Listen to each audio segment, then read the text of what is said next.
Hello, everyone, and welcome back to another episode of the Pacific Pokémon Podcast, covering all things Pokemon with a focus on VGC.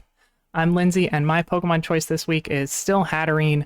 I've just been really enjoying it, playing with Len's team on Showdown and on Ladder on Cart. And I'm Bambi, and I've been using a lot of teams with Chanpel. I think this is going to be the Chanpel regulation for me. Chenpao, alright. Yeah, going a lot more offensive. I'm having a lot of fun with the new toys, and they got a lot of power to them, so I think Chanpel goes hard. Fair Hello, enough. I'm Neil. Yeah, I am so sorry. Okay. Yeah, I honestly have no clue what I'm on at the moment. I've been trying everything, have not liked anything, so Haven't found your Pokemon for Regulation D yet? nope, not even close. That's alright. Hear me out. Try going plushie hunting. See if you find a plushie that is a Reg Demon. See if you can build Yo. around it. That would be cool. That's actually a solid way to do it. I might build a team around that one back there, Hisui and Zorua, but I mean, well, Zoroark, I already got this guy right here. I got a team built around him. Ursaluna, There's yeah, one, Moon and my Bear team. Casella's right back on the other side, right up there, but it fell down. Poor Casselia stopped levitating apparently, huh? Yeah, somebody decided to skill swap Mold Breaker onto it. I wonder who it could be. I don't know. Ticketon. Of course. Tinkaton, cool. Tinkaton does get skill swap. Okay, that makes sense. I was like, who if Mold Breaker gets skill swap? Haxorus was the only thing that came to mind. Haxorus and Excadrill, Mhm. the most meta Mold Breaker users. I think Mold Breaker is like Tinkaton's only ability that's decent. Steal him like pickup or something. Not pickup, but it's basically useless, I think, yeah. I think it's like maybe Frisk, which actually isn't useless, but I forget. No. Either way. This week we've got Neil as our guest, NeilVGC, and Yo. we're gonna be doing an awesome interview, hanging out and just talking a lot of Pokemon.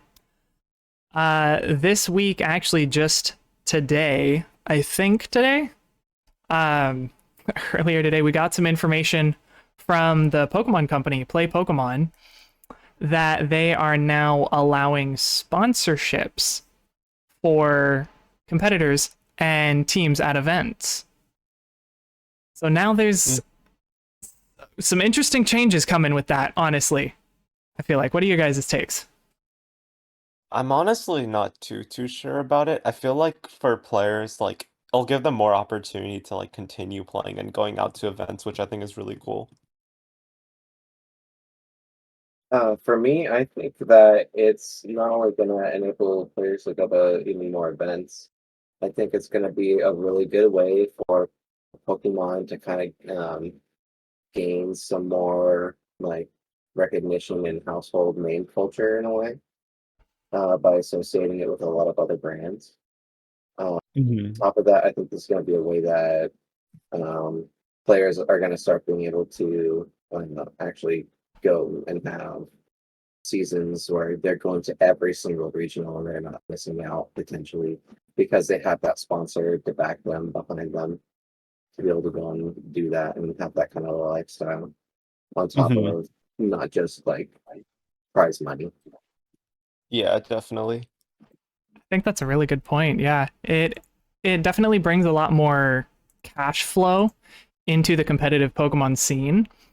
And that's kind of where it stands out so much to me. I think it's really interesting that they're allowing competitors to do this now. Because previously they always kind of used to just toss a Play Pokemon t-shirt at you and say, cover it up. You know? Or on stream they would literally, like I think it was Justin Tang's hat earlier this season. Oh, that was so funny. They just completely blur marked his hat on his live stream. Like, and now they're completely just like, okay, as long as it's a company that we approve of, have at. Go have your money, do whatever you feel like, wear whatever. Sponsor yourself, even. Like, I wonder how many competitors are actually going to just rock their own merch. I don't know. I feel like there'll be some. Maybe we should get on the. Oh, what if imagine sponsoring Smogon? Oh my gosh. Oh, that would be really cool. That would be That'd be wild. really funny. Because The they don't like, Smogon- I mean, they don't like Smogon because obviously it's like a copy, but Mhm. Smogon's in beta forever, so they can't actually do anything about it. But if it ever True. went out of beta, Smogon's like nuked. Yeah, pretty much. Because also like they know it's a good resource, so like it's kind of they're in a weird spot. Yeah, they don't really want to take it away from players because they know that if they do, they're gonna just lose so much of their player base. Because there's so it's many like- people who can't compete like realistically without Showdown. Yep, straight up, yeah. Like very valid. It makes such a big difference being able to just mess with an EV spread and click go and not have to waste the resources on testing every possibility. Or having a tool that puts all the information out in front of you if you're a new player too.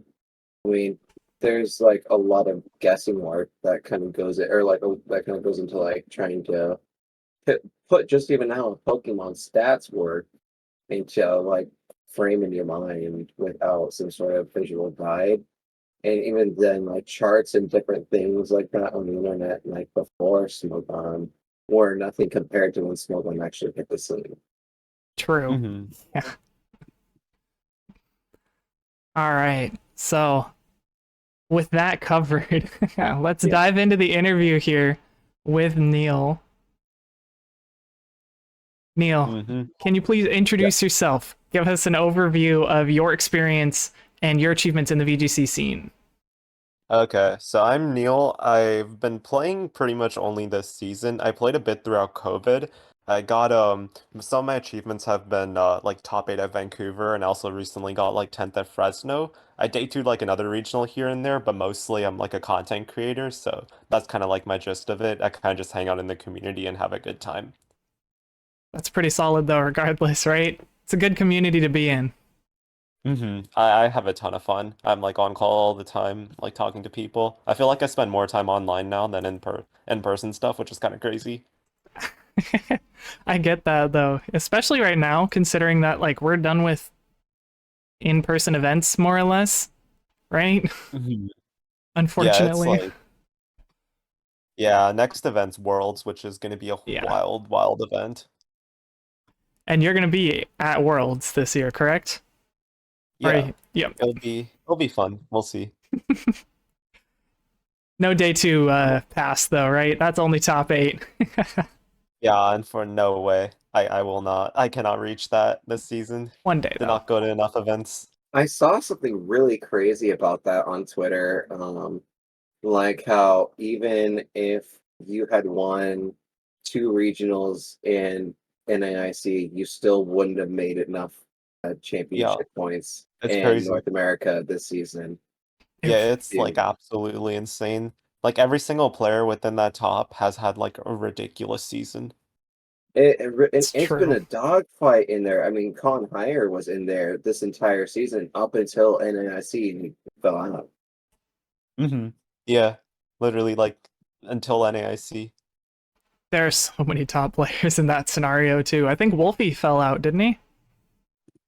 Wolfie Of was top 8, never or in is he? it. Oh no, that's right. He never made it into the top 8 this year.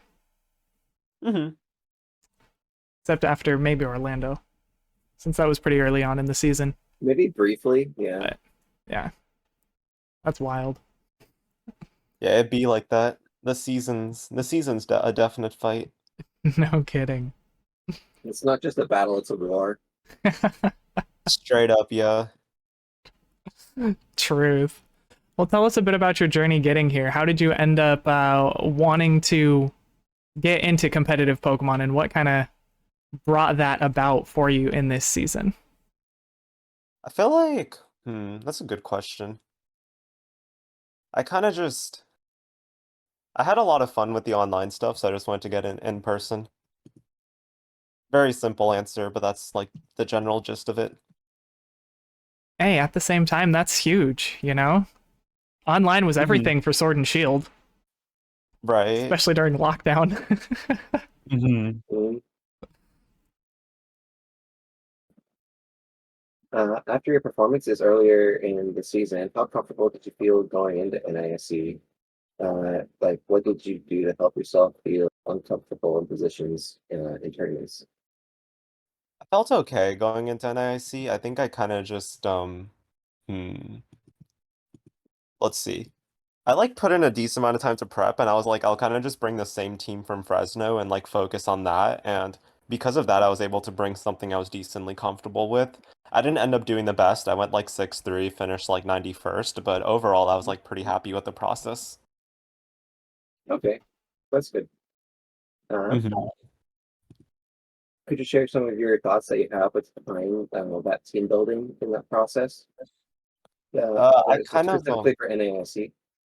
Yeah, I kind of told myself that I wanted to bring something I was like already comfortable with, that like I had a lot of experience with, and I was kind of just gonna trust myself to outplay, which isn't always the best way to go about it, but like based on like how much I knew about the format, I felt like that was the ideal way to do it.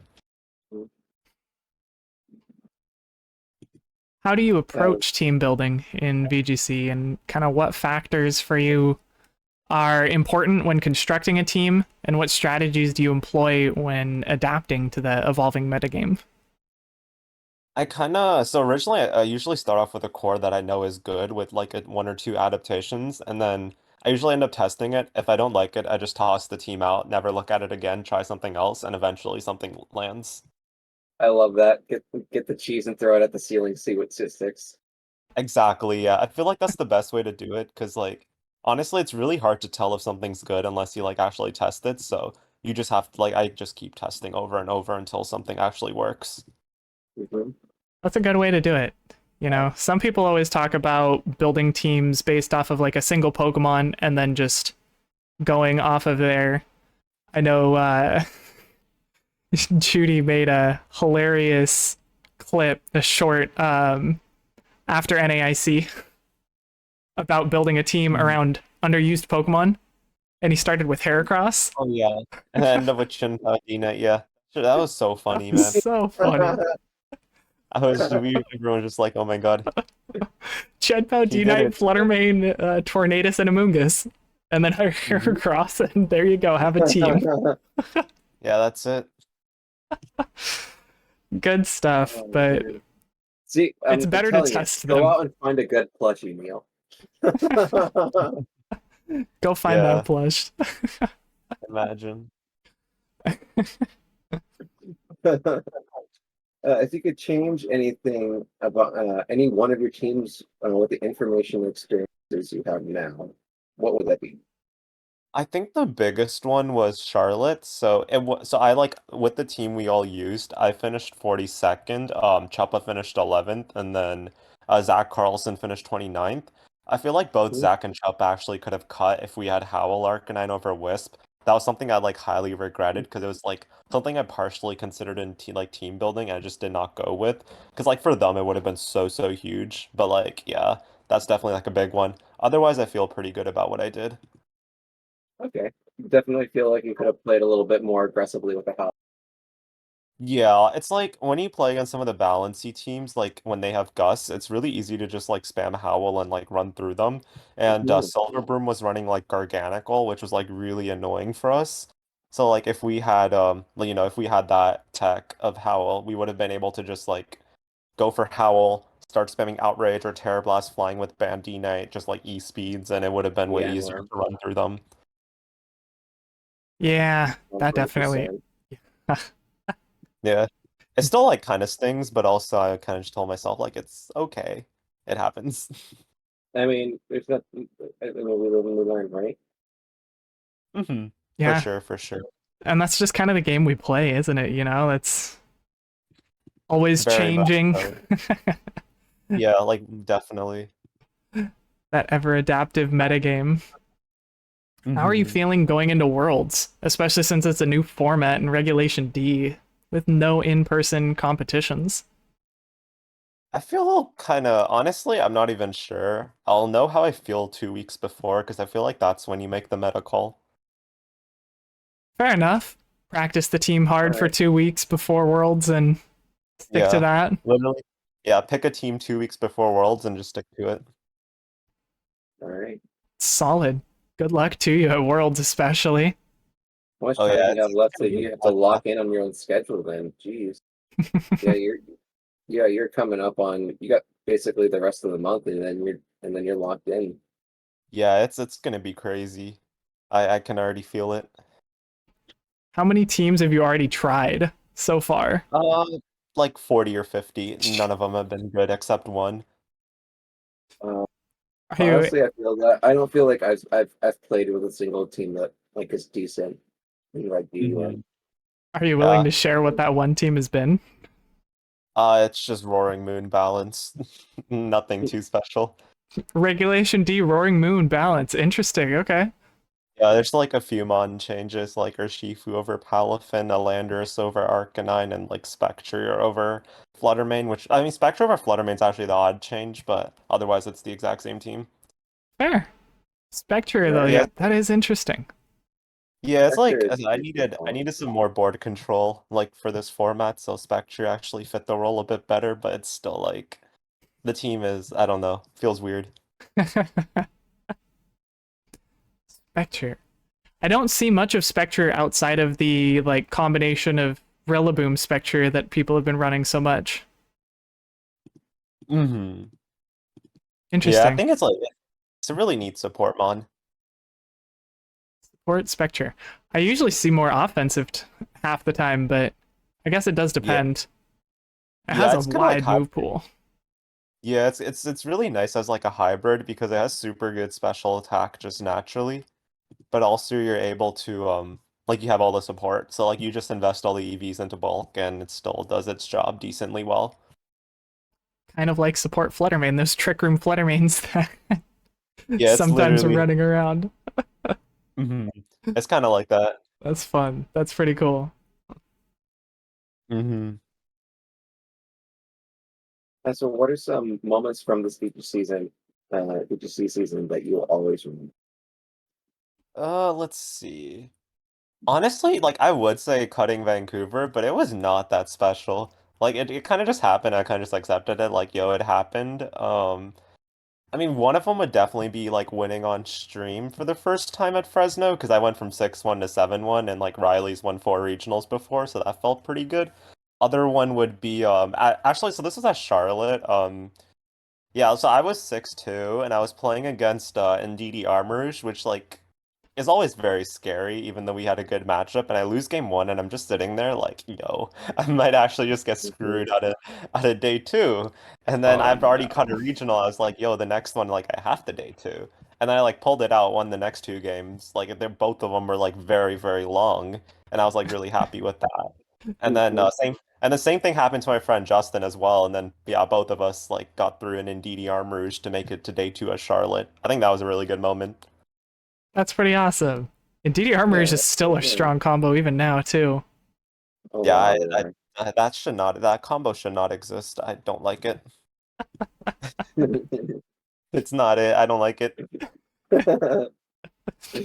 Doesn't fit for you, huh? Yeah, no, it's very very good. I don't like facing it. That's all I'll say. Well, hopefully I don't face you in Nino's tournament. Are you using it? That is Indeed. seems about right. Seems about Yeah, right. NDD. indeed. Indeedee Armorouge. I don't know who made that. I don't like it. I mean, arguably it's still better than Indeedee Hatterene. It That was is. rough last gen, but Dynamax, I guess, was also kind of the counter to that. Hmm. But Definitely, like, definitely. yeah, Spam. Even now. Even now, yeah, it's still very, very nice. I think like now it's probably better than it was in the other format. Honestly, Yeah, yeah. it felt like you were kind of like guaranteed to run into one of the Ruinous Legends in Regulation C. And Hmm. now there's just so much more variety that it's like why run a dark type right now and don't have access to all Yeah. the good stuff in a way. Mm-hmm. Yeah. So many good Pokemon, and not enough of them are dark types anymore. Yeah. That is true. That is very, very true. And we also got our Shifu, which like kind of deters like half the dark types that were good before. Very true, yeah. All right, moving back to the questions. What expectations did you set for yourself for this competitive season when you were getting started?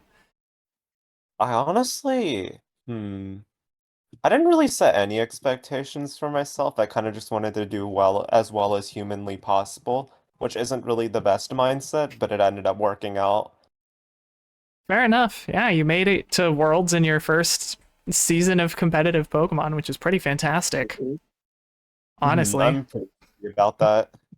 Yeah, and on that note, if you became Pokemon World Champion, would that impact your life? I guess, hmm. I mean, there would be like, I feel like the impacts are pretty straightforward. Like, I would, like, just in terms of like content and stuff, it'd be really nice, but I would feel really happy. I don't really know how to explain it. If you were to win Yeah. Worlds, would you pursue like trying to become a professional Pokemon player, especially now considering that the sponsorships is an option? Yeah, I feel it probably, yeah. I feel like that's the most I feel like that's the next most like logical step to take. That's pretty solid though. That's pretty cool. I feel like sponsorship timing right now is so wild. Mm-hmm. Are you gonna try and get a sponsor for Worlds? Probably not. I feel like I'm in an okay position just off of YouTube. Fair That's enough. good. It's good to hear Mhm. too. Maybe you could start selling Team Life Orb jerseys. Oh my God. Imagine. That would Have be people in the beautiful. crowd just wearing your merch. with That would, Mimikyus everywhere. that would be crazy, That would be so cool. right? Oh man. On a different note though, how are some of your travels this season? Was there anything notable that happened during the events that you went to or whatnot? Any unexpected Um, events? oh, okay. There's two. First one was Portland. So I was like in the group I went with, I was the only one under 21, so I couldn't go into a bar. So then Joe just waited outside for me the entire time. Wow. It was Joe Brown, and like them, and then like usually people like rotate in and out because like I had to sit outside. I think that was pretty eventful. And Wow. then other one that was pretty eventful was what's it called? NAIC. Like I don't really know how to explain it, but just everything was eventful. Just the whole experience, NAIC in and of itself. Yeah, that was like insanely eventful. That's I've kind of how I would explain it. I've heard some of the stuff of like how many things they had. Like Yeah, they it's had crazy. Terra related spectacles, like I think it was a Terra tunnel or something like that, Hmm. or whatever. That's so Yeah, much over the top compared to any regional. yeah, it was so cool. Like everything put together made NAIC like a super fun experience. That's wild. We gotta Hmm. go next year, Lindsay. No kidding. As someone who only Oh, went to a couple of the regionals. oh, you guys definitely Uh, gotta go. Like NAIC, I feel like is the best event of the year. all right, so NAIC above everything else. Ignore every other regional. Go to Hmm. NAIC. Yeah, if there's one event you could go to, like definitely hit up NAIC. Fair enough. All right. Good to know. Uh, so with that, were you able to see any cool sites like any cool monuments or anything in any of the cities you went to this year? Or Actually, straight up none. straight up none? No Okay, Yeah, touring, I'm gonna just be honest. Pokemon. Fresno, exactly. Fresno itself was a sight to see. The smallest, the nicest, smallest town in the world, I would say.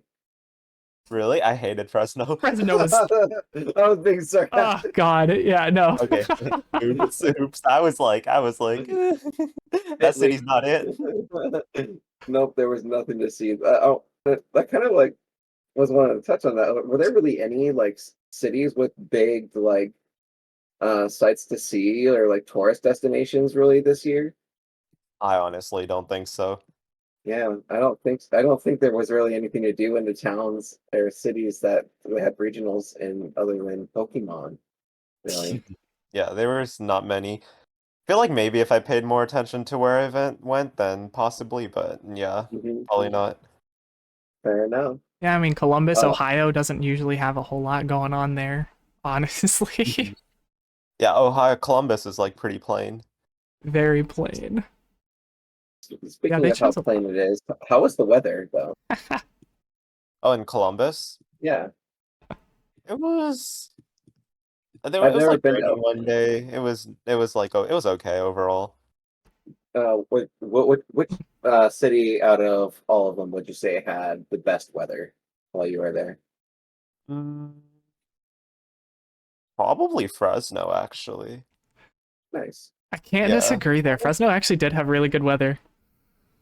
Oddly, Yeah, California weather is always nice, so it's Hmm. true. Especially early June before it got too hot. Too hot Mhm. anyway. It was hot, but it wasn't absurdly hot, at least. Yeah. That's like my impression as well. And California is home for you right now, right? California is home for me now, Yep. yeah. College students, so Living the college life. pretty much. What city Well, was the more of a easiest to get certain. around in? Yeah, were you able to get Honestly, Ubers? Were you able to get travel times on time and whatnot? I think the easiest city to get around was probably just Fresno, because that city had nothing. So whenever you had to go somewhere, you knew exactly where you were going. That's true. There was no traffic. There was There so was little. it was an empty ass city. Yeah, it was super empty. How many They had cockroaches did you find in your hotel room? Cockroaches. None. oh man, we found two little Oh, guys in ours. yeah, that's not good. Who was That's it? I not think it it. was Sam had like 3 in the first day at their super cheap place. Oh my God, I got horrible. I can't California imagine. deserts. For real, for real. Yeah. On the All opposite right. side, what was the hardest city to actually get around in and travel Uh, around in? Probably Portland, because like as a city itself, like the people there were just not normal. That is so true. It is. I am from Oregon. It is. It is so true. So this is a question that I've been holding off on that I really want to know. Which city had the best food? What did you eat? How many stars would you give it? And would you recommend it? Which city had the best food? Hmm. Honestly, like all the cities were kind of mid. NAIC was good because North Market was pretty nice. North Market at NAIC. All right. Yeah, North Market good. Single savior. Single savior.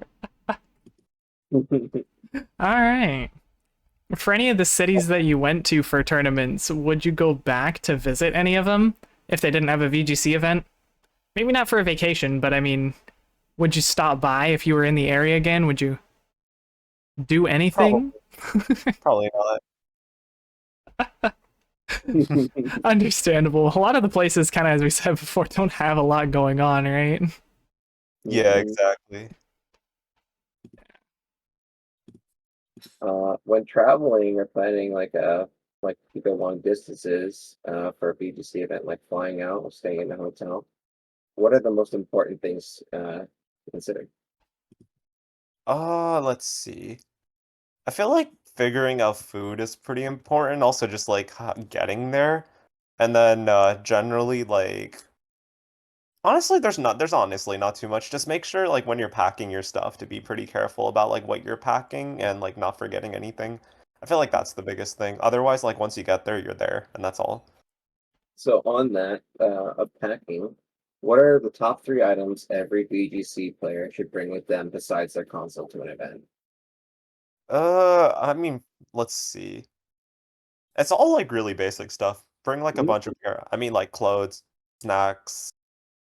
Um, yeah, that's honestly it. Like when I go to events, I bring Switch, computer, clothes. That's it.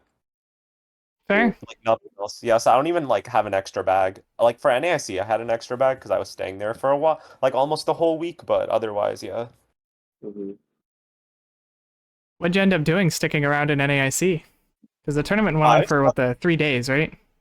Yeah, I got there a day early because I had a way cheaper flight for that day, and then I kind of just hung out with friends. Nice. Yeah. Friends who were staying locally, or just friends who also ended up traveling for roughly the same amount of time? I actually stayed with a viewer on the first day, and then Nice. slowly stayed with my friends after. That's pretty cool. Oh, Hmm. Viewers looking out for you already. Oh yeah, dude, guy got me a place. I was happy. That's awesome. Oh yeah. Yeah, I stayed at his apartment, and it was like really fun. That's that's super good. chill. Hmm. Gotta love that. Do you have any shout Right. outs you want to offer while you're on the show here? Oh yeah, sure. Just let me think about them. All right. Oh, there's actually like a lot of them. I'll just say entire prep server. I'll shout them out. Yeah. Nice. Team prep, event prep, all of that. Yeah, exactly. Yeah. Good friends. I love them all. Heck yeah, that's awesome. Gotta Hmm. love the friends. Definitely. Exactly, exactly. Yeah, I'm honestly like so blessed to have the group I have. Yeah, but that's like kind of the gist of it. Nice. Did you have anything else that you wanted to just chat about while we got you here, Neil? Let's see. Honestly, I don't really have much ideas. I guess like what events are you guys going to next? I know I think heard Sacramento. Yeah, Sacramento is going to be the next one. We're both planning on attending together. Hmm. And then I'm going to try and see if I can swing going to Toronto this year too. Yeah, that's reasonable. Uh, Toronto will be a really fun one. I I can, want to do Pittsburgh, but it's just kind of it's really early in a way to be yeah. planning like this soon for it, especially being a West Coaster. Yeah. Yeah. I feel the same too, because like I'm on West Coast and like I really don't want to go to Pittsburgh. So yeah, I'm probably skipping Right. Yeah. it. Pittsburgh is the only other tournament in Regulation D, though, as far as we know. So, kind of Yeah. like, But if I felt feel like I have the call for Worlds and I don't do well there, then I might just bring same team to Pittsburgh. But like that's pretty much it. that's fair. I Fair get play. that. Do you have any speculation on what you think we might see for Regulation E or whatever they decide to continue with? Honestly, I have no clue what they're gonna do or what they can do. I'm like really confused as well. Do you think they're going to do a Well, rollback season like they did with Sword and Shield? oh, I really, maybe. I really hope they don't, because like for viewership, that's like kind of bad. I really hope they Yeah. don't do ban list again. Um, ban list was really awful. Uh, I don't like ban list either. It's definitely an interesting concept. Yeah. Hmm. Yeah, my issue with ban list is like, how do I explain it? It just makes other things like way more oppressive. I feel like I like the metagame the way it is usually. Fair enough. Yeah. mhm. I'm going to be the odd one Yeah, out, the ugly duckling of the group, and kind of say that I enjoyed ban list when it happened in Sword and Shield. But That is fair.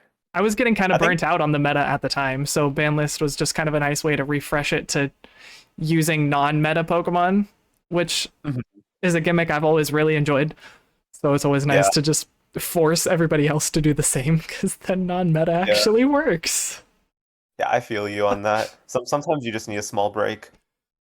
But yeah, I feel like I only enjoyed it as a small break and not actually as like a competitive metagame, and I definitely would not have wanted to go to tournaments with that. Hmm. That is very reasonable. Yeah. I could not imagine playing a tournament for that format. Like it was just Porygon 2. From what I've heard, it was just Porygon 2 plus some. Oh, what's the other mon called? Oh my gosh. Porygon 2 plus Clefairy, yeah. It was just Yeah. that. That was Yep. literally it. Oh, That's right. that was so fun. That was the meta. Clefairy was It just was budget Togekiss. Yeah, and like it just ruled. Sword and Shield, an interesting meta for sure. Definitely, definitely. Do you prefer Terra or Dynamax? Or I guess if you had any competitive interest in Z moves at the time? Let's see. I prefer D-Max. I think D-Max was a really good mechanic. All right. Why particularly, if you don't mind sharing? I think like being able to max something gave you a ton of bulk, which allowed you to like have a lot of outplay options. True. Yeah, it definitely did. Yeah, Also, that was like my take on it. it gave a lot of offensive strategies too, I feel like. You know, self-target, Aqua Jet kind of stuff, all of the beat Yeah. up shenanigans into the Cobalion, Terrakion, Virizion, Yeah, I really like Lucario. meta stuff. Lucario, that's right, yep. Yeah. Good times, Mhm. good times. Well, For thank you so real. much, Neil, for joining us today. Yeah, for sure. It was fun. Yeah, it was Before we go, we got one last little bit. We got the random calc. Yo. Wait, what we got? So our random calc for the day is what we do to bring us out to our little outro that we do. Mm-hmm. And my random calc of the day is going to be that AV Serena turns Bleak Windstorm from Tornadus into a 3-hit KO most of the time. That is crazy. It is actually really crazy. I was playing Arcanine and Chien-Pao with it, and Hands was my fourth going into it. And I was just like, all right, please don't bring Serena. Please don't bring Serena. Serena lead. And so I just started trying to spam Bleak Wind into it, and I was hoping it would be like a 3-turn game, but it ended up going on for like I think 10 turns. Mm-hmm. Yeah, it'd be like that sometimes. Yeah, and Serena. Trop Kick was being used too, so it's like Trop Kick like it hurt pretty bad even on my Arcanine. Oh, it definitely can. You don't resist it anymore in Hisuian Arcanine either with the rock type added, so there is that. Yeah, we don't. Yeah, on the other end here, I'm going to take one of our community Discord contributions for the random calcs. This comes from Show.